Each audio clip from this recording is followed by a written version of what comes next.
ఎడారిలో సెలయేర్లు. సెప్టెంబర్ 1.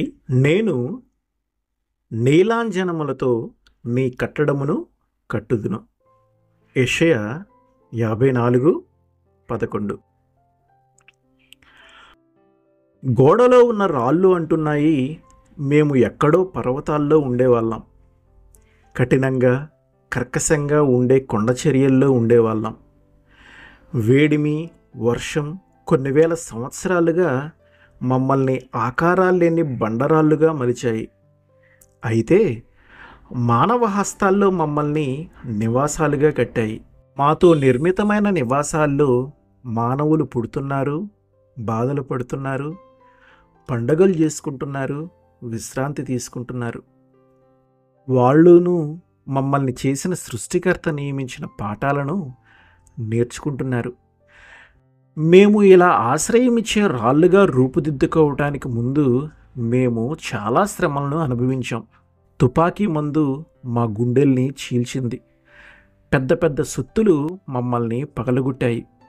ఆ దెబ్బలకు అర్థం లేనట్టు అనిపించింది. ఎందుకు కొడుతున్నారో మాకు తెలిసేది కాదు. చాలా కాలం వికృతమైన రూపాలతో చెల్లాచెదురుగా పడి ఉన్నాం. కొంతకాలానికి మమ్మల్ని ఈ ఆకారంలోనికి తెచ్చారు. సున్నితమైన పరికరాలతో మమ్మల్ని నునుపు చేశారు. ఇప్పుడు మాకు ఆకారం ఉంది, మా ఉపయోగం తెలిసింది. ఇప్పుడు మనుషులకు మేము ఉపయోగపడుతున్నాం. ఇప్పుడు నువ్వు ఆకారం లేకుండా క్వారీలో పడి ఉన్నావు. మాకు ఒకప్పుడు అనిపించినట్టే ఇప్పుడు నీకు ఇదంతా ఎందుకో అర్థం కాదు. కానీ ఉన్నత సౌధాన్ని కట్టేందుకు నువ్వు ఉపయోగపడనున్నావు. కొంతకాలానికి దైవహస్తాలు నిన్ను నీ స్థానంలో ఉంచుతాయి.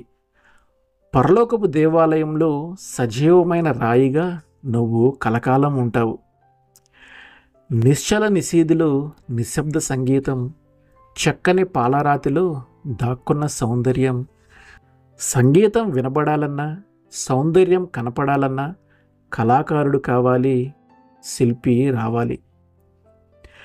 దివ్య సంగీత విద్వాంసుడా, నాలోని సంగీతం మోగబోకుండా నీ చేతులతో జీవం పొయ్యి. ఓ పరమశిల్పి, నీ సుత్తితో ఉల్లితో చెక్కి నాలోని సౌందర్యాన్ని వెలికితీయి. ఆమెన్.